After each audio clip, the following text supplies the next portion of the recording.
Cricket world cup final में Australia ने भारतीय बैटिंग लाइन को ब्रेक लगा दिया। शुभमन गिल फेल, श्रेयस अय्यर भी नाकाम। रोहित शर्मा का बल्ला चला लेकिन 47 रन बनाकर वो भी वापस चले गए। विराट कोहली ने 54 और केएल राहुल ने 66 रन बनाए। दीगर बैटर्स ने भी टुक टुक करते स्कोर को 240 रन तक पहुंचाया। भारतीय बैटर्स पूरे 50 ओवर्स में सिर्फ 13 चौके और 3 छक्के लगा पाए। मिचेल स्टार्क के 3 शिकार, हेजलवुड और पैट कमिंस ने 2-2 खिलाड़ियों को आउट किया। ऑस्ट्रेलिया को रिकॉर्ड छठी मर्तबा आलमी टाइटल जीतने के लिए 241 रन का हदफ। जीत के ताक़ुब में ऑस्ट्रेलिया की बैटिंग जारी। 16 रन पर वार्नर पवेलियन लौट गए। फाइनल के मौके पर पवेलियन में बॉलीवुड की कहकशां उतर आई। शाहरुख खान, रणवीर सिंह और दीपिका पादुकोण मैच से लुत्फानंदोज होते रहे। विराट कोहली की निस्फ सेंचुरी पर अनुष्का शर्मा खुशी से निहाल। 54 रन पर कोहली आउट हुए तो अनुष्का का चेहरा बुझ गया। कोहली क्रीज पर और एहतजाजी ग्राउंड पर। भारत की इनिंग्स के दौरान एक शख्स ग्राउंड में दाखिल हो गया। फलस्तीनी परचम का मास्क लगाए फलस्तीन पर बमबारी बंद करो की टी शर्ट पहने शख्स पिच पर पहुंच गया। कोहली के साथ पोज भी बनवा लिए। सिक्योरिटी वालों ने जाकर पकड़ा, जिसके बाद मैच दोबारा शुरू हुआ।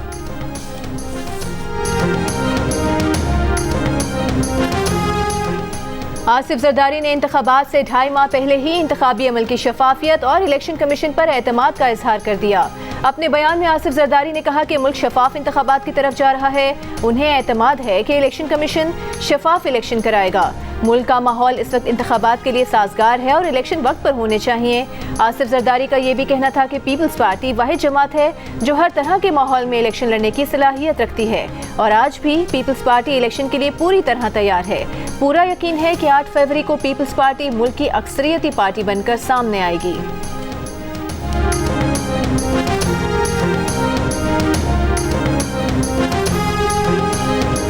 पीपल्स पार्टी भी उनकी हमनवा हो चुकी है और वो कह रही है कि लेवल प्लेइंग फील्ड नहीं है उनके लिए इलेक्शन में। देखिए, अपने वोटर के साथ इलेक्शन के दौरान में विक्टिम के तौर पे अपने आप को पेश करना और उन वोटर्स को अपनी तरफ अट्रैक्ट करना, ये किसी भी सियासी जमात के बयानिया का हिस्सा हो सकता है। हो सकता है पीपल्स पार्टी भी अपने वोटर्स को अट्रैक्ट करने के लिए इस किस्म की गुफ्तगू कर रहा हूँ, बाकी मैं उसको उससे ज़्यादा संजीदा नहीं लेता। पीपल्स पार्टी की तरफ से लेवल प्लेइंग फील्ड के इल्जाम को संजीदा नहीं लेते। लेवल प्लेइंग फील्ड न मिलने का इल्जाम वोटर्स को मुतवज्जा करने का हरबा है। निगरान वज़ीर आज़म अनवर काकड़ का जियो न्यूज़ के प्रोग्राम जिरगा में मेज़बान सलीम साफ़ी को इंटरव्यू। कहा तमाम जमातें अपनी सियासी सरगर्मियाँ जारी रखे हुए हैं। चेयरमैन PTI को जेल में जहर देने का इल्ज़ाम गैर जिम्मेदाराना है। चेयरमैन PTI को न निगरान हुकूमत ने गिरफ्तार किया और न ही शाही फरमान के जरिए उनको रिहा कर सकते हैं। चेयरमैन PTI जेल में मुकम्मल महफूज और हमारी जिम्मेदारी है। तफसीली इंटरव्यू देखिए आज रात 10 बजे सिर्फ जियो न्यूज़ पर।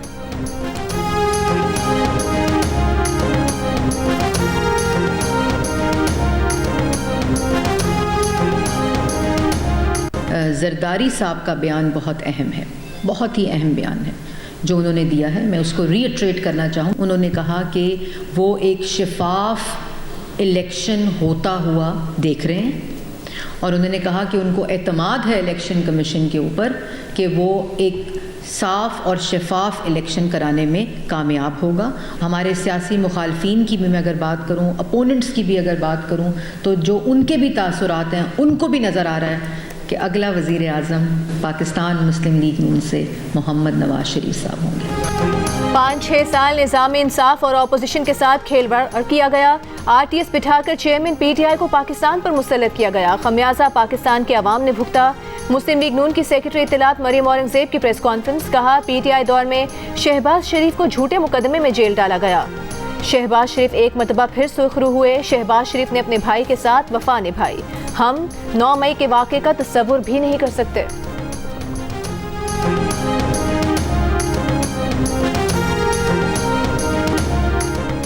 तहरीक इंसाफ के साबिक वफाकी वज़ीर अली नवाज आवान मंजर आम पर आ गए। जहांगीर तरीन की इस्तेहकाम पाकिस्तान पार्टी में शामिल हो गए। लाहौर में पार्टी के सरबराह जहांगीर तरीन और सदर अलीम खान से मुलाकात। जहांगीर तरीन और अलीम खान ने अली नवाज आवान को IPP में शमूलियत पर खुशामदीद कहा। इसराइली हमलों के शिकार फलस्तीनियों से इजहार यकजहती के लिए जमात इस्लामी का लाहौर में गजा मार्च। अमीर जमात इस्लामी सिराजुल हक ने खिताब में कहा कि फ़लस्तीनी पत्थरों और गुलेलों से इसराइली बारूद का मुकाबला कर रहे हैं। यकीन था कि OIC गजा के मामले पर अमली लाइहा अमल देगा। अफसोस OIC ने सिर्फ बेअसर करारदाद मंजूर की। गजा के लोगों को बचाने के लिए अमली इकदाम की ज़रूरत है। सिराजुल हक के सियासी हरीफों पर भी वार, बोले ख्वाहिश थी पीपल्स पार्टी और मुस्लिम लीग नून के रहनुमा इस जलसे में शरीक होते। अफसोस उनमें से कोई एक सूबा फतह करने निकला है तो कोई दूसरा सूबा।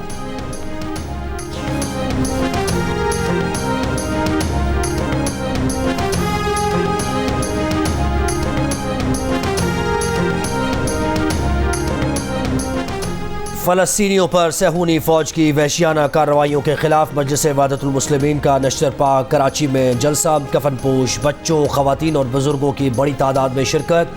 फ़लस्तीनी परचम थामे शुरका ने फ़लस्तीनी बच्चों के अलामती जनाजे रखकर एहतजाज किया। दुनिया से गजा में इसराइली जारियत रुकवाने का मुतालबा किया।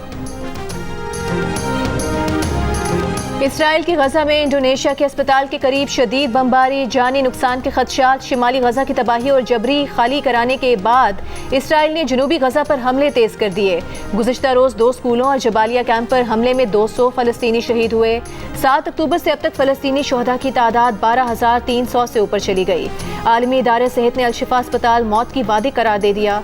मुकम्मल इनखला की अपील, तिब्बी सहूलियात न होने से 2-3 दिन में कई मरीज इंतकाल कर चुके हैं। 291 मरीज और 25 हेल्थ वर्कर्स अब भी अस्पताल में मौजूद। डॉक्टर्स विदाउट बॉर्डर्स के अल-शिफा अस्पताल के करीब अपने काफिले पर इसराइली हमले की मजम्मत। मगरबी किनारे में इसराइली हमलों में दो फ़लस्तीनी शहीद। गजा के कब्रिस्तान के गोरकन की गुज़श्ता 2 दिनों में 50 से ज़ायद अफराद के जाँ बहक होने की तस्दीक।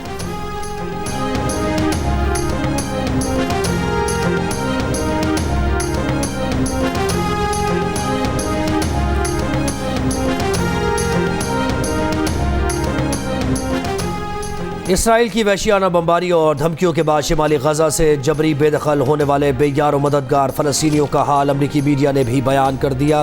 कई किलोमीटर का सफ़र करने वाले ज़्यादातर पैदल और कुछ गधे गाड़ियों पर सवार फ़लस्तीनियों के पास खाने और पीने के सिवा कुछ नहीं था।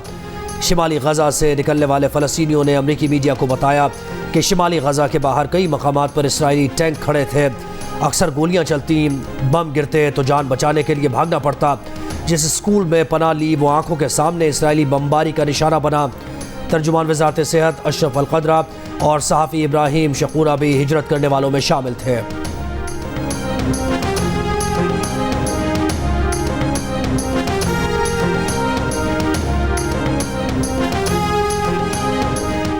सात अक्टूबर से गजा जंग में इसराइली फौजियों की हलाकतें 380 हो गईं। अमरीकी मीडिया के मुताबिक गजा में ज़मीनी ऑपरेशन शुरू करने के बाद से 58 इसराइली फौजी मारे गए। इसराइली वज़ीर आज़म और व्हाइट हाउस ने जंगबंदी और कैदियों की रिहाई से मुतालिक हमास से डील की तरदीद कर दी। बयान में कहा कि यरगमालियों की जल्द रिहाई से मुतालिक कोई डील नहीं की गई। यरगमालियों की रिहाई के बारे में बहुत सारी गलत इत्तलात हैं। अमरीकी अखबार वॉशिंगटन पोस्ट ने दावा किया है कि इसराइल और हमास अमरीकी हिमायत याफ्ता डील पर रज़ामंद हो गए हैं। 50 यरगमाली खवातीन और बच्चों की रिहाई के बदले गजा में लड़ाई में 5 दिन के वक्फे पर इत्तेफाक किया गया है।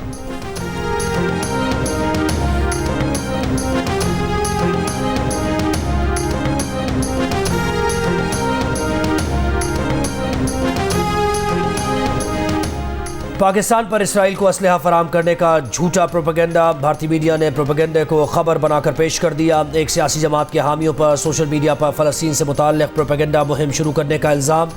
एक जहाज़ पर असलहा पाकिस्तान से इसराइल ले जाने की झूठी कहानी बनाई गई। बहरीन से रावलपिंडी जाने वाली परवाज़ अफ़गान मुहाजिरीन के बरतानवी इनखला का हिस्सा थी। पाकिस्तान ने गजा में जारी इसराइली जारियत की हर सतह पर मजम्मत की है। अक़वाम मुत्तहिदा में भी पाकिस्तान ने मज़लूम फ़लस्तीनियों की खुलकर हिमायत की।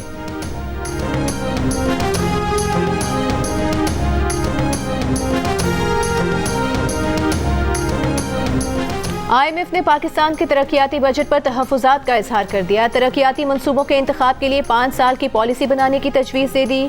कहा तरक्याती मंसूबों की मंजूरी से पहले तकनीकी जायज़ा ज़रूरी है। IMF रिपोर्ट के मुताबिक पाकिस्तान मौसमियाती तब्दीलियों से ख़तरनाक हद तक मुतासर होने वाला मुल्क है। साल 2000 से पाकिस्तान में हर साल मौसमियाती तब्दीली $2 अरब का नुकसान कर रही है। साल 2050 तक पाकिस्तान की मईशत कुदरती आफात से 9% तक मुतासर हो सकती है। पाकिस्तान में मौसमियाती तब्दीलियों से निमटने के लिए बजट इंतहाई नाकाफ़ी है। हुकूमत पंजाब ने सूबे भर में एक हफ्ते के लिए मास्क पहनना लाजमी करार दे दिया। निगरान वज़ीर आला मोहसिन नकवी का कहना है कि सेहत को तरजीह देना इज्तिमाई जिम्मेदारी है। लाहौर, फैसलाबाद और गुजरावाला समेत पंजाब के कई शहरों में छुट्टी के दिन भी फ़ज़ाई आलूदगी की ख़तरनाक सूरत हाल। लाहौर में सुबह 9 बजे पार्टिकुलेट मैटर्स की तादाद 406 रिकॉर्ड, फैसलाबाद में 314 और गुजरावाला में 254 पार्टिकुलेट मैटर्स रिकॉर्ड। आलूदा फ़ज़ा में सांस लेना दुश्वार। पंजाब भर में इंतज़ामिया की सैकड़ों फैक्ट्रीज़ और गाड़ियों के खिलाफ कार्रवाई। कई फैक्ट्रीज़ को सील कर दिया गया। हुकूमती हिदायत के बावजूद शहरियों की लापरवाही उरूज पर। पंजाब में शहरियों का मास्क के बगैर सफ़र जारी।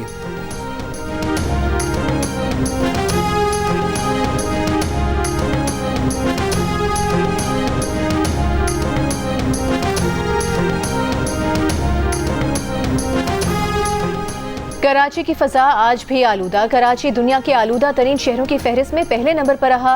मौसमियाती तज्ज़ियाकारों का कहना है कि कराची में आलूदगी बढ़ रही है। मौसम सरमा के आगाज़ से समुद्री हवाएं नहीं होती।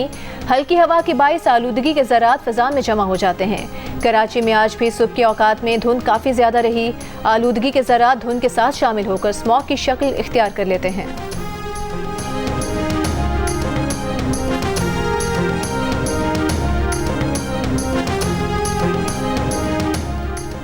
नेशनल ट्रेड यूनियन फेडरेशन की महंगाई के खिलाफ रीगल चौक से कराची प्रेस क्लब तक अवामी rally. Home based workers federation और सिविल सोसाइटी के नुमाइंदों की शिरकत। चुरका से खिताब में ट्रेड यूनियन रहनुमा ज़हरा खान ने कहा कि सारी तवज्जो इलेक्शन में जोड़ तोड़ पर है। आवाम के लिए कोई काम नहीं किया जा रहा। मजदूर के पास घर चलाने के भी पैसे नहीं हैं। सबको एक होकर ठेकेदारी निज़ाम का खात्मा करना होगा। चकवाल के मदरसे में तलबा से ज्यादती का केस। पुलिस ने मदरसे से 2 उस्तादों को गिरफ्तार कर लिया। मुलजिमान को CCTV की मदद से गिरफ्तार किया गया। पुलिस के मुताबिक एक मुतासरा बच्चे ने बताया कि दोनों असातिज़ा ने दीगर बच्चों के साथ भी ज्यादती की। उस्ताद बच्चों के जिस्म पर छुरी से Z का निशान भी बना देते थे। मदरसा तर्जुमान का कहना है कि 10 नवंबर को 2 बच्चों ने एडमिन ऑफिस में शिकायत की। दोनों असातिज़ा को 11 नवंबर को फारिग कर दिया। मुलजिमान की गिरफ्तारी में भी ताउन किया। निगरान वज़ीर आला पंजाब मोहसिन नकवी का मदरसे का दौरा। ज्यादती का निशाना बनाए गए बच्चों को इंसाफ दिलाने का वादा। कहा वो इन वालिदैन को खिराजे तहसीन पेश करते हैं जो दाद रसी के लिए सामने आए हैं। लाहौर के अल्लामा इकबाल टाउन में गुज़श्ता रोज़ मुबैना मुकाबले में मारे गए 6 मुलजिमान की वारदात से पहले की CCTV सामने आ गई। डाकुओं को गली से पैदल गुजरते देखा जा सकता है। पुलिस का कहना है कि मुलाजिम ने दरवाज़ा खोला तो डाकुओं ने कहा वो रंगरेज़ हैं। घर में कहीं गोली का निशान न होने और कोई कौल न मिलने पर मुकाबले पर शुबहात का इजहार किया गया।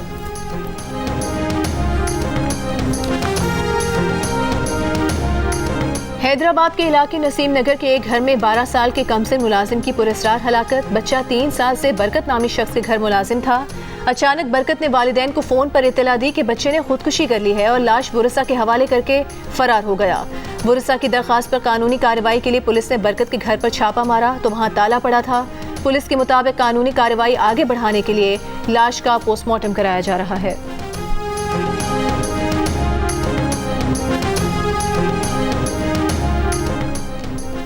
डिफेंस कराची में ड्रम से खातून की लाश मिलने के वाक़े में मुलव्वस एक मुलजिम गिरफ्तार। पुलिस को दिए गए बयान में मुलजिम आदिल का कहना है कि वो और हज़रतुल्लाह जब घर पहुँचे तो कत्ल हो चुका था।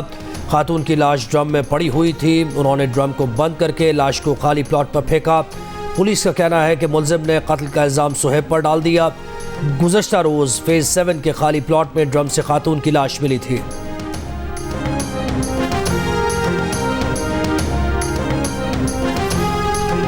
तुरबत के इलाके होशाब में धमाका, 3 अफराद हलाक हो गए। तर्जुमान CTD के मुताबिक धमाके में मारे गए अफराद कलदम तंजीम से ताल्लुक़ रखते थे।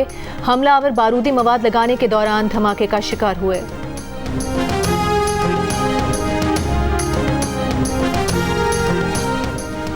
रियासत मुखालिफ मवाद गैर कानूनी तौर पर मुकीम गैर मुल्कियों के इनखला के खिलाफ प्रोपेगेंडा फैलाने वाले सोशल मीडिया अकाउंट्स की निशानदेही कर ली गई। सबके खिलाफ कार्रवाई होगी। निगरान वज़ीर इत्तलात बलूचिस्तान जान अचकज़ई ने कहा कि चंद लोग सोशल मीडिया का इस्तेमाल करके रियासत की बदनामी का बायस और गैर मुल्की अनासिर के आलाए कार बन रहे हैं। ऐसे अफराद को गिरफ्तार करके कानून के कटहरे में लाया जाएगा। राजनपुर के गोठ मजारी से कलअदम तंजीम के 4 दहशतगर्दों को गिरफ्तार कर लिया गया। 2 बारूदी सुरंगें बरामद। पुलिस हुकाम के मुताबिक दहशतगर्द अहम मकामात पर हमलों की मंसूबाबंदी कर रहे थे।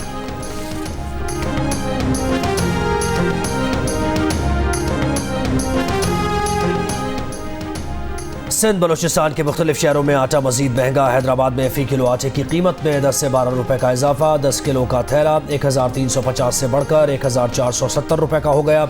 कोयटा में आटे के 20 किलो थैले की कीमत में 130 रुपए का इजाफा। कीमत 2750 से बढ़कर 2880 रुपए हो गई।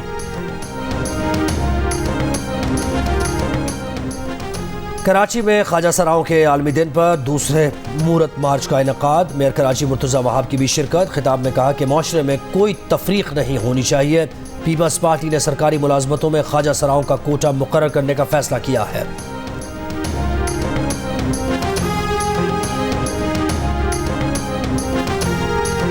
साबिक कप्तान बाबर आजम ने इतवार की छुट्टी गोल्फ खेलते हुए गुजारी। बाबर आजम ने सोशल मीडिया पर गोल्फ खेलने की तस्वीर शेयर करते हुए लिखा कि संडे गोल्फ डे है। और मिस यूनिवर्स की runner up miss Thailand Malala Yousafzai की मदाह निकली। एक सवाल के जवाब में कहा कि वो खुद को मलाला की जगह देखना चाहेंगी। मलाला यूसुफजई की जिद्दोजहद हर एक के लिए मिसाल है।